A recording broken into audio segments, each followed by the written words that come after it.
It is time to heal the relationships among the Catholic Church and the Orthodox churches, urged Pope Francis, addressing the students of the Committee for Cultural Collaboration with the Orthodox Churches and Oriental Orthodox Churches, which is celebrating its 60th anniversary.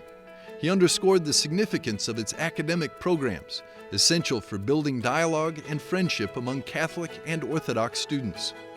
Questo contatto vivo e diretto con comunità concrete. Vital and direct contact with concrete communities in which all share the same desire to follow the one Master, the Lord Jesus Christ, and to serve His Church, helps not only the Orthodox and Oriental Orthodox students, but the Catholic ones as well, to overcome prejudices, to break down walls and to build bridges of dialogue and friendship. Ad abbattere barriere e a costruire ponti di dialogo e di amicizia. The Holy Father said that while studying here in Rome, they have a great opportunity to share with one another who Christ is for them and how He won their hearts.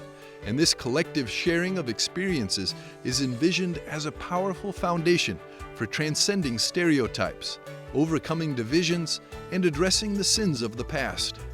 Pope Francis welcomed the group in the days leading up to the celebration of the Week of Prayer for Christian Unity, and expressed gratitude to the head of the Dicastery for the Promotion of Christian Unity, Cardinal Kurt Koch, and the rectors of the ecclesiastical colleges hosting scholarship students.